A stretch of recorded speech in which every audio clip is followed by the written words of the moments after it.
नरसिंहोऽखिलज्ञानमतध्वान्तदिवाकरः जयत्यमितसद्ज्ञानसुखशक्तिपयोनिधिः कल्याणाद्भुतगात्राय कामितार्थप्रदायिने श्रीमद्वेङ्कटनाथाय श्रीनिवासाय ते नमः। व्यासाय भवनाशाय श्रीशाय गुणराशये हृद्याय शुद्धविद्याय मध्वाय च नमो नमः। नौमिन्याय सुधादिकर्जरमुनीन् श्रीपादराट्सन्मणीन् व्यासार्यान् विविधागमब्धिविहरान् श्रीवादिराजानपि वन्दे हंसवरान् रघूत्तमगुरून् वैदग्ध्यवारां निधीन् श्रीसत्यव्रतराघवेन्द्रमुनिपान् सद्बोधसद्ध्यानपान् सत्याभिज्ञकराब्जोत्थान् पञ्चाशद्वर्षपूजकान् सत्यप्रमोदतीर्थार्यान् नौमिन्याय सुधारतान् शास्त्रेषु पारदर्श्वानं शास्त्रज्ञेषु च वत्सलं दीनभक्तोद्धारकरं सत्यात्मानं गुरुं भजे। विद्यापीठविधातारं विद्यावारिधिचन्दिरं विद्यार्थिवत्सलं वन्दे महामहिमसद्गुरुं नारायणं सुरगुरुं जगदेकनाथं भक्तप्रियं सकललोकनमस्कृतं च त्रैगुण्यवर्जितमजं विभुमाद्यमीशं वन्दे भवघ्नम् अमरासुरसिद्धवन्द्यं नारायणं नमस्कृत्य नरं चैव नरोत्तमं देवीं सरस्वतीं व्यासं ततो जरमुदीरये।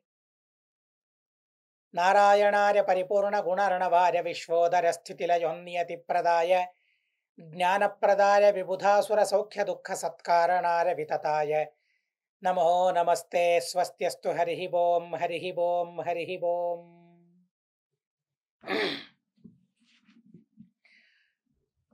శ్రీకృష్ణ పరమాత్ముడు కర్ణుణ్ణి జయించాలనే ఉద్దేశంతో సాత్యకికి దివ్యమైన రథాన్ని ప్రదానం చేస్తాడు.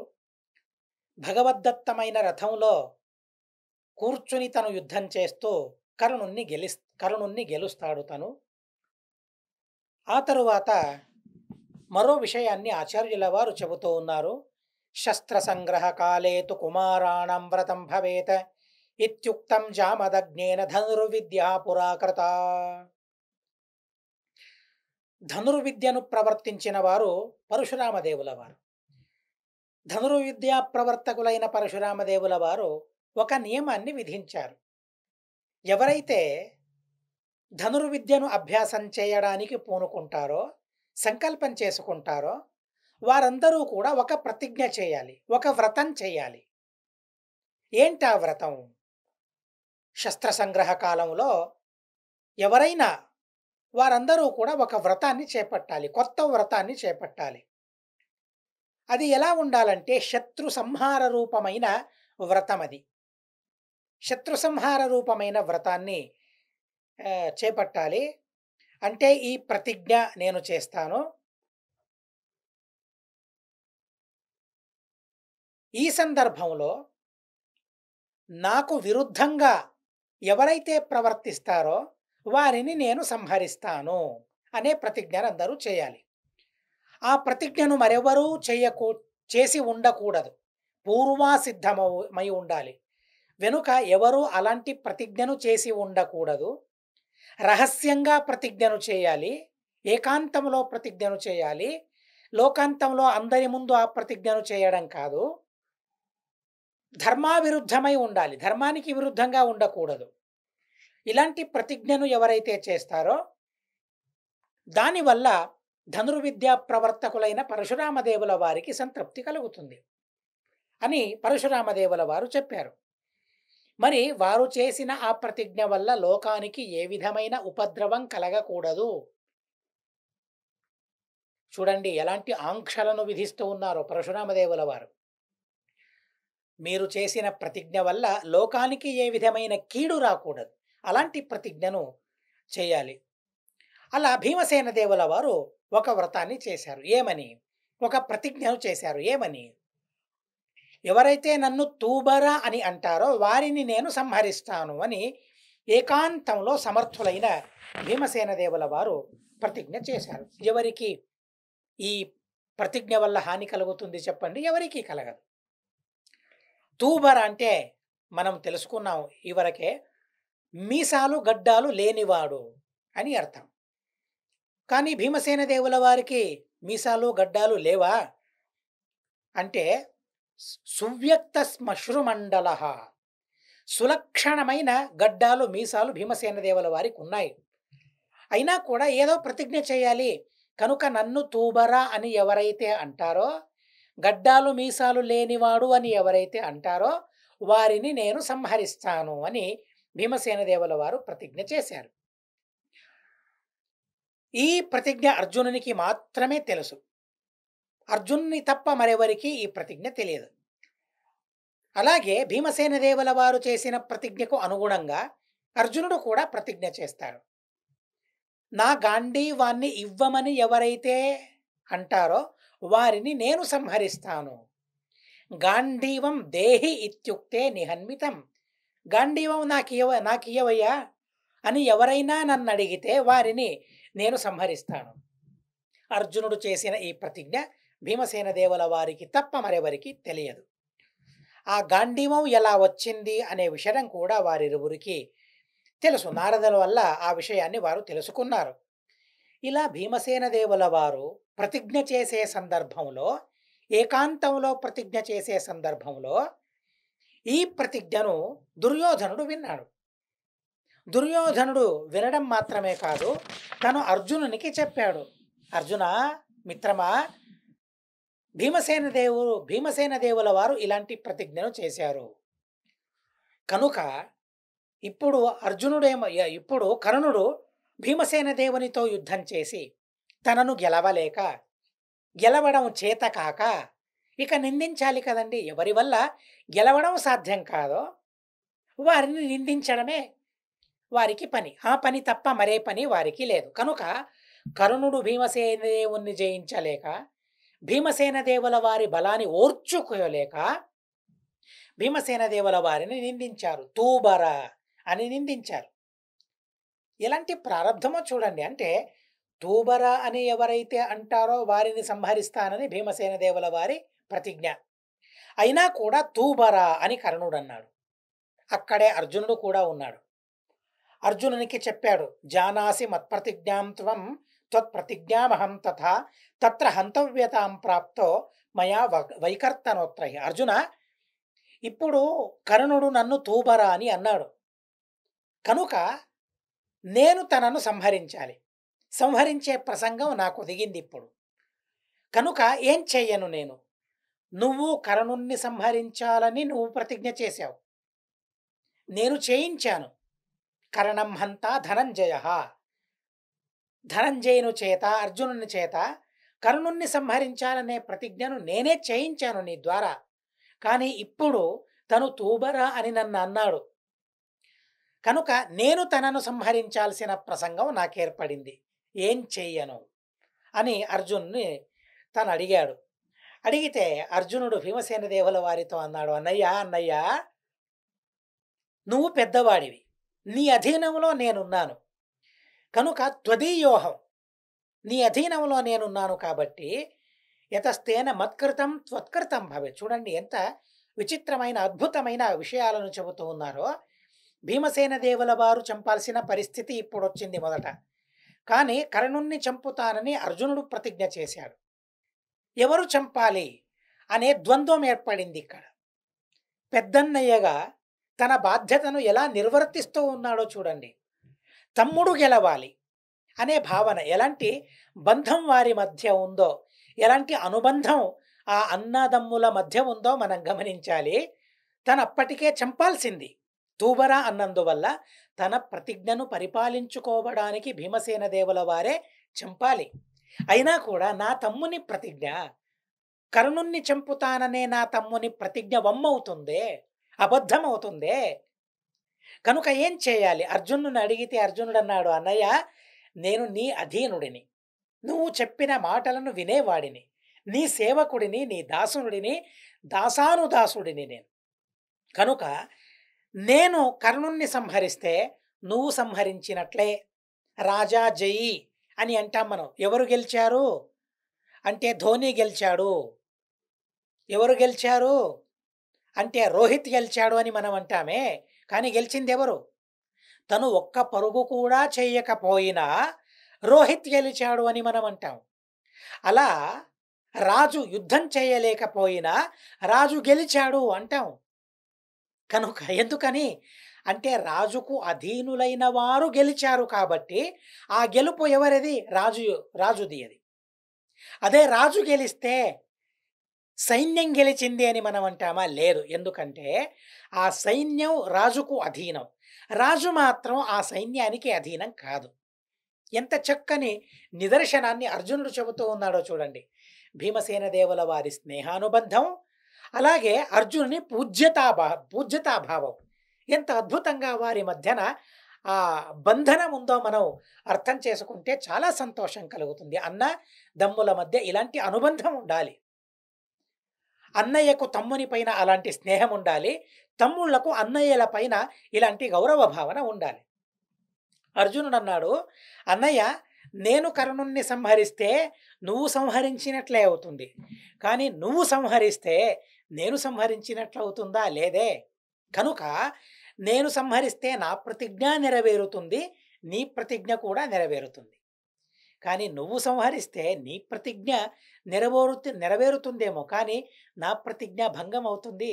కనుక అన్నయ్య నేనే తనను సంహరిస్తానని మళ్ళీ అర్జునుడు కర్ణ సంహారానికి ప్రతిజ్ఞ చేశాడు. ఇత్యుక్త్వా కర్ణమబ్రవీత్ అతో మయైవ హంతవ్య ఇత్యుక్త్వా కర్ణమబ్రవీత్. ఇలా భీమసేన దేవుల వారికి చెప్పిన తరువాత అర్జునుడు కర్ణునితో చెబుతూ ఉన్నాడు, ఏంటి కర్ణ, భీమసేన దేవుల వారి పరాక్రమమేంటో తెలిసిన తరువాత కూడా తనను నిందిస్తూ ఉన్నావే, చనిపోవాలనుందా?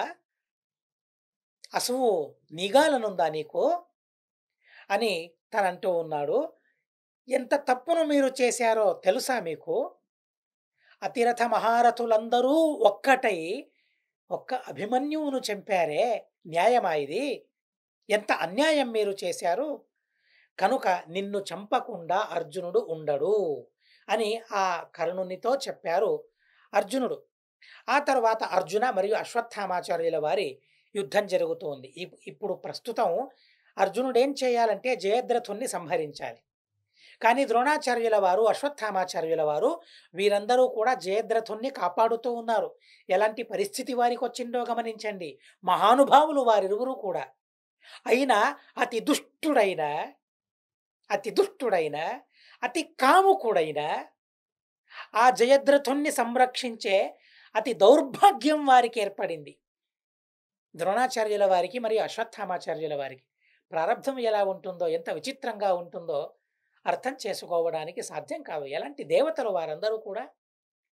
అయినా కూడా వారు చేసిన ప్రారంధం ఏదైతే ఉందో, వారు చేసిన పాపం ఏదైతే ఉందో అనుభవించి తీరాలి. ఎవరైనా పర్వాలేదు. భగవంతుని ముందు ఎవరైనా ఒకటే. తను పాపం చేశాడా, పాపాన్ని అనుభవించాల్సిందే. కానీ మరో మాటను తెలుసుకోవాలి, దేవతలకు నరక దర్శనం మాత్రం లేదు. ఎన్ని పాపాలు చేసినా, అంటే అలాంటి పాపాలు వారు చేయరు. పాపం చేసినా వారికి అలాంటి పశ్చాత్తాపం కలుగుతుంది కాబట్టి వారికి నరకం ఉండదు. కానీ ఇలాంటి బాధలు తప్పవు వారికి కూడా, ఇలాంటి తిప్పలు తప్పవు వారికి కూడా. తను ద్రోణాచార్యుడైనా అశ్వత్థామాచార్యుడైనా ఆ తిప్పలు తప్పవు. కనుక అలాంటి కాముకుడైన, అతి నీచుడైన, నికృష్టుడైన ఆ జయద్రథుణ్ణి సంరక్షించాల్సిన పరిస్థితి వారికి ఏర్పడింది. సంరక్షిస్తూ ఉన్నారు. అర్జునుడు ఎలాగైనా లోపలికి చొచ్చుకుపోవాలని చూస్తూ ఉన్నాడు. కానీ ద్రోణాచార్యుల వారిని దాటడం అర్జునుని వల్ల కావడం లేదు. అశ్వత్థామాచార్యుల వారిని దాటి వెళ్ళడం, వారిని గెలిచి వెళ్ళడం వారి వల్ల సాధ్యం కావడం లేదు. నచైన వశకర్తృత్వం యత్నవానపి ఫల్గునః. ఎన్ని ప్రయత్నాలు చేసినా అర్జునుని వల్ల కావడం లేదు. దిక్కులేని వారికి దేవుడే దిక్కు అని మనం అంటామే. ప్రాచీనులు చెప్పారే, ఇప్పుడు తనకెవరు దిక్కు? అర్జునునికి ఎవరి దిక్కు? అశ్వత్థామాచార్యుల వారు మహాబలవంతులు, రుద్రదేవుల వారి అవతారం. తను ఇంద్రుడు, ఇంద్రుని కన్నా పెద్దవాడు తారతమ్యంలో రుద్రదేవుల వారు. అలాంటి రుద్రదేవుల వారి బలాన్ని అధిగమించే తాహతు యద్యపి అర్జునునికి లేదు, దిక్కు తోచడం లేదు. అలాంటి సందర్భంలో భగవంతుడు చూశాడు. సూర్యుడు ఎర్రగా మారుతున్నాడు. అంటే సాయంకాలం అవుతోంది. అర్జునుడు ప్రతిజ్ఞ చేశాడు. సూర్యాస్తమయములోపు ఆ జయద్రథుణ్ణి సంహరిస్తాను లేదా అగ్నిప్రవేశం చేస్తానని. ఎలా తన భక్తుణ్ణి సంరక్షించుకోవడం? చూడండి, అటువైపు ద్రోణాచార్యుల వారు, అశ్వత్థామాచార్యుల వారు కాముకుడైన ఆ జయద్రథుణ్ణి సంరక్షిస్తూ ఉంటే, ఇటువైపు ఇటువైపు సర్వోత్తముడైన ఆ భగవంతుడు, సర్వోత్తముడైన శ్రీకృష్ణుడు తన భక్తుడైన అతి నిర్మలుడైన అర్జున స్వభావం కలిగిన, అర్జున అంటే శుభ్రం అని అర్థం. అలాంటి అతి శుభ్రమైన స్వభావం కలిగిన ఆ అర్జునుణ్ణి సంరక్షించే బాధ్యతను భగవంతుడు చేపట్టాడు. తన వల్ల కావడం లేదు. ఆ దుష్ట శక్తిని ఎదుర్కోవడం తన వల్ల కావడం లేదు. కనుక ఇప్పుడు కృష్ణుడు నా భక్తుడైన అర్జునుణ్ణి సంరక్షించుకోవడం నా వంతు, నా బాధ్యత అని భగవంతుడు అనుకున్నాడు. రక్షించడానికి ఏం చేశాడు? ఎలాంటి అద్భుతమైన కార్యాన్ని భగవంతుడు చేశాడు? సూర్యుడు ఇకపైన అస్తమించాలి. అస్తమించేలోపు జయద్రథుణ్ణి అర్జునుడు సంహరించాలి. కానీ అశ్వత్థామాచార్యుల వారిని దాటడం అర్జునుని వల్ల సాధ్యపడడం లేదు. సాయంకాలమయ్యింది అని, సూర్యాస్తమయమయ్యింది అని అందరూ భ్రమపడాలి. కనుక భగవంతుడు ఏం చేశాడంటే, అర్జునస్య జయాకాంక్షి ససర్జ తమ ఊర్జితం, అత్యూర్జితమైన అత్యున్నతమైన తమస్సును, చీకటిని భగవంతుడు సృష్టించాడట. ఎంత అద్భుతమైన సామర్థ్యమో చూడండి. చీకటిని సృష్టించే సామర్థ్యం. ఏదో 4 గోడలు కడితే ఆ గోడల మధ్య చీకటి ఏర్పడుతుంది. కానీ అది యుద్ధ ప్రసంగం. చుట్టూ గోడలు కట్టి చీకటిని చూపించడం కాదు. సమరంగణమంతా చీకటైపోవాలి. సమరంగణమంతా పోవాలి. ఏం చేయాలి? భగవంతుడు చీకటిని సృష్టించాడు. అందరికీ ఆశ్చర్యం అనిపించింది. అయ్యో, చీకటైపోయింది, సూర్యాస్తమనం జరిగిపోయింది. జయద్రథునికి సంతోషం కలిగింది. ద్రోణాచార్యుల వారిపైన, అశ్వత్థామాచార్యుల వారిపైన గౌరవం కలిగింది. వారి వల్ల నేను సురక్షితుడనయ్యాను, వారి వల్ల నా సంరక్షణ జరిగింది. ఎక్కడ అర్జునుడు తన మొహం చూడాలి? వాలిపోయిన తన మొహం చూడాలి. అవమాన భారంతో ఉన్న ఆ అర్జునుని మొహాన్ని చూడాలని జయద్రథుడు కాస్త తల ఎత్తాడు, పైకి తల ఎత్తాడు. హత ప్రతిజ్ఞస్య ముఖం సమైక్షత. హతప్రతిజ్ఞుడైన, భంగప్రతిజ్ఞుడైన అర్జునుణ్ణి చూడాలని తలని లేవనెత్తాడు జయద్రథుడు. కృష్ణుడన్నాడు, అర్జున, బాణాన్ని వదిలిపెట్టమన్నాడు. తదాహరేరగ్రజా శక్రసూరు చకర్త బాణేన జయద్రథస్య. కృష్ణుడేంటో అర్జునునికి తెలుసు. కృష్ణుని సామర్థ్యం ఏంటో తెలుసు. తనెంత న్యాయవంతుడో నీతిమంతుడో తెలుసు. ఎంత కౌశలం, ప్రజ్ఞా పాఠవాలు గలవాడో తెలుసు. తన బోధన ఎలాంటివో తెలుసు. తన ఆదేశాన్ని పాలించడం వలన ఎలాంటి హితం చేకూరుతుందో తెలుసు. తన ఆదేశంలో అబద్ధం ఉండదు, అబద్ధత ఉండదు. భగవంతుని ఆదేశంలో నిబద్ధత తప్ప అబద్ధత అనేది ఉండదు అర్జునునికి తెలుసు. కనుక కృష్ణుడు చెప్పిన వెంటనే మరు మాట్లాడకుండా బాణాన్ని వదిలిపెట్టాడు. బాణాన్ని వదిలిపెట్టగా ఆ జయద్రథుని శిరస్సు మొండెం నుండి వేరే అయ్యింది. కృష్ణుడు అన్నాడు, అర్జున, తన శిరస్సు ఏదైతే ఉందో ఆ శిరస్సు నేలపైన పడకూడదు. నేరుగా వృద్ధక్షత్రుడు అంటే జయద్రథుని తండ్రి, ఆ వృద్ధక్షత్రుని చేతిలో అది పడాలి, తన తొడపైన అది పడాలి. ఏం చేస్తావు? పాశుపతాస్త్రాన్ని విడిచాడు. ఆ పాశుపతాస్త్ర తేజస్సుతో ఆ శిరస్సు ఆకాశ మార్గంలో ప్రయాణిస్తూ ఉంది. అటువైపు సాయంకాలం అవుతోంది కదండి. సూర్యుడు ఎర్రబడ్డాడు అని చెప్పారే, సాయంకాలం అవుతూ ఉంది. సాయంకాలం సంధ్యావందనం చేస్తూ ఉన్నాడు వృద్ధక్షత్రుడు. దుష్టుడు సంధ్యావందనం చేస్తూ ఉన్నాడు. తన తొడపైన అది పడింది. వరోహి దత్తోస్య పురామునాచ శిరో నికృత్తం భువి పాతయేద్య తవాస్య భూయాచ్చ శిరస్సహస్రదా పునస్తమూచే గరుడధ్వజో హరి ఇదం పితుస్తస్య కరే నిపాత్యతాం. ఆ వృద్ధక్షత్రుడు ఎవరైతే ఉన్నాడో తన చేతిలో ఆ శిరస్సు పడాలి, అలా నువ్వు చూసుకోమన్నాడు. సరే అన్నాడు అర్జునుడు. పాశుపతాస్త్ర తేజస్సుతో ఆ శిరస్సు జయద్రథుని యొక్క తల వృద్ధక్షత్రుని చేతిలో పడేలా చేశాడు. తనేదో ధ్యానం చేసుకుంటూ ఉన్నాడు. చేతిలో ఏదో పడింది అని తను చాలా భయపడిపోయాడు. చేతిని విదిలించాడు. ఆ శిరస్సు నేలపైన పడింది. ఎవరి వల్ల నేలపైన పడింది? వృద్ధక్షత్రుని వల్ల నేలపైన పడింది కనుక ఆ వృద్ధక్షత్రుని శిరస్సు కూడా సహస్రధా ఛిన్నమైపోయిందట. ఎందుకని? వృద్ధక్షత్రుడు జయద్రథుణ్ణి కన్న తరువాత తపస్సు చేశాడు, వరం పొందాడు. తనకు వరం ఇచ్చారు. ఏంటంటే, ఏం వరం కోరాడంటే, నా కొడుకుకు ఎవరి వల్ల మరణం కలగకూడదు, సంభవించకూడదు. ఎలాంటి చిత్రమైన ఆశలో చూడండి. మరణం ఇది స్వభావం. జనన మరణాలు స్వాభావికమైనవి. స్వాభావికమైన జనన మరణాలను తప్పించుకునే సాహసం ఎవరైనా చేయగలరా?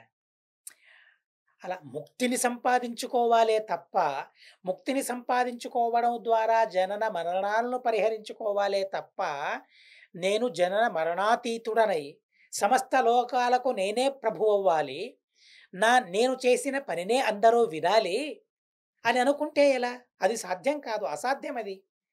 అలా అనుకున్నాడు. నా కొడుకు తనకు ఎవరి వల్ల మరణం కలగకూడదు, ఎవరి వల్ల తనకు మరణం కలుగుతుందో, ఎవరి వల్ల తన తల నేలపైన పడుతుందో వారి తల సహస్రదా ఛిన్నమైపోవాలి అని తను వరం కోరుకున్నాడు. ప్రస్తుతం ఏం జరిగింది? యద్యపి సంహరించింది అర్జునుడు, కానీ ఎవరి చేతి నుండి ఆ శిరస్సు నేలపైన పడింది? వృద్ధక్షత్ర తన చేతుల నుండి పడింది కాబట్టి తన శిరస్సు సహస్రదా ఛిన్నమైపోయింది. స సంభ్రమాత్ తద్భువిచన్యపాతయత్ తతోభవత్తస్య శిరస్సహస్రధ హరిశ్చక్రే తమసోలయం పునః తదేవ సూర్యే సకలైశ్చ దృష్టే హేతివాదస్సు మహానథాసీత్. అందరూ హాహాకారం చేస్తూ ఉన్నారు. ఇదేంటి? అర్జునుడు తప్పు చేశాడే. చూడండి, వారందరూ తప్పు చేసినప్పుడు ఆ తప్పు వారికి కనబడలేదు. అతిరథ మహారథులందరూ కూడా బాలకుడైన ఆ అభిమన్యువును చంపడానికి సిద్ధమయ్యారే, అది వారు చేసిన అన్యాయం కాదా? ఒకరి వల్ల అన్యాయం జరిగింది. ఇప్పుడు అన్యాయంతో యుద్ధం చేయడానికి ప్రారంభిస్తే ఇక న్యాయానికి స్థానం ఎక్కడా? న్యాయంగా యుద్ధం చేయడం కుదురుతుందా? ఒకరు అన్యాయాన్ని పరిపాలిస్తూ ఉన్నారు, మరొకరు ఎదురుగా ఉన్నవారు న్యాయంగా వారిని గెలవగలరా? లేదే. అన్యాయాన్ని అన్యాయంతోనే ఖండించాలి. ఇది న్యాయం. ఇది ముళ్ళును ముళ్ళుతోనే తీయాలి. ముళ్ళును వెన్నతో తీయొచ్చా చెప్పండి? లేదే. ముళ్ళు తీయాలంటే ముళ్ళుతోనే తీయాలి. ఇది న్యాయం. ఇది కనుక పాండవుల వారు ఎందుకని ఇలా చేశారు? అన్యాయం చేశారు, హాహాకారం చేశారు. అర్జునుడు తప్పు చేశాడు, కృష్ణుడు తప్పు చేయించాడు. అరే, ఎక్కడ తప్పు జరిగింది? కృష్ణుడు తమస్సును సృష్టించాడే తప్ప సాయంకాలం కాలేదు. ఆ తమస్సును ఉపసంహరించుకున్నాడు భగవంతుడు. సూర్యుడు కనిపించాడు. అంటే సూర్యాస్తమయం జరిగేలోపు జయద్రథుణ్ణి సంహరిస్తానని అర్జునుడు ప్రతిజ్ఞ చేశాడే, ఆ ప్రతిజ్ఞను నిలబెట్టుకునేలా కృష్ణుడు చేశాడు. అందుకనే అర్జునునికి కృష్ణుడు కావాలి. భీమసేన దేవునికి కృష్ణుని అవసరం ఉంది, ఎల్లప్పుడూ ఉంది. కానీ యుద్ధం చేసేటప్పుడు అలాంటి అవసరం అర్జునునికి ఎలా కృష్ణుని అవసరం ఉందో అలా భీమసేన దేవుల వారికి కృష్ణుని అవసరం లేదు. మరోసారి జాగ్రత్తగా వినాలి. అదేంటి భీమసేన దేవుల వారికి భగవంతుని అవసరం లేదని చెబుతూ ఉన్నారు అంటే, అర్జునునికి ఎలా అవసరం ఉందో అలా లేదు. ఎల్లప్పుడూ ఆ భగవంతుణ్ణి చూస్తూనే ఉంటారు. కానీ ద్వంద్వం భీమసేన దేవుల వారిలో ఉండదు. ఏం చేయాలి? అలాగా ఇలాగా అసామర్థ్యం అనేది లేదు. చేయలేకపోతూ ఉన్నాను అనే భావన వారికి రాదు. నా వల్ల అసాధ్యం అనే భావన వారికి కలగదు. ఎవరికైతే నేను ఈ పనిని చేయడం నా వల్ల కావడం లేదు అని అనిపిస్తుందో వారికి మరొకరి సహాయం కావాలి. కానీ ఈ విషయంలో మరొకరిని ఎదుర్కొనే విషయంలో, యుద్ధం చేసే విషయంలో అసాధ్యమనేది భీమసేన దేవుల వారికి లేదు. ఆ ఉపాయాలను చెప్పడానికి భీమసేన దేవుల వారికి కృష్ణుని అవసరం లేదు. అంతే తాత్పర్యమే తప్ప అర్జునునికి భగవంతుడు ఎలాగో అంతకన్నా అధికం భీమసేన దేవుల వారికి. కానీ ఇక్కడ చెప్పడానికి, ఉపదేశించడానికి, మార్గదర్శనం చేయడానికి కృష్ణుడు ఉండాలి. అక్కడ మార్గదర్శనం చేయడానికి అవసరం లేదు. అలాంటి అద్భుతమైన వ్యక్తిత్వం కలవారు భీమసేన దేవుల వారు. భీమస్తదా శల్య సుయోధనాదీన్న ప్రపంచ జిత్వా వ్యనదత్సు భైరవం కుర్వం సహాయం ఫల్గుణస్యైవ తుష్టః బభూవ శైనేయ ఉతో హతే రిపౌ. భీమసేన దేవుల వారు అత్యద్భుతమైన పరాక్రమాన్ని చూపెడుతూ ఉన్నారు. శల్య, దుర్యోధన, కృప మొదలైన వారందరినీ జయించి అర్జునునికి సహాయంగా ఉండాలనే ఉద్దేశంతో భయంకరమైన సింహనాదాన్ని భీమసేన దేవుల వారు చూశారు. జయద్రథుని సంహారం జరిగిందనే విషయాన్ని విన్న సాత్యకికి చాలా సంతోషం కలిగింది. భీమసేన దేవుల వారు ఎప్పుడైతే సింహనాదం చేశారో ధర్మరాజు చెప్పాడు, భీమ, జయద్రథుని సంహారం జరిగిన తర్వాత ఆ విషయాన్ని నాకు చేరవేయవు అన్నాడు. ఇప్పుడు భీమసేన దేవుల వారు సింహనాదం చేసిన తరువాత ఆ సింహనాదంతో చాలా సంతోషం కలిగింది ధర్మరాజుకు.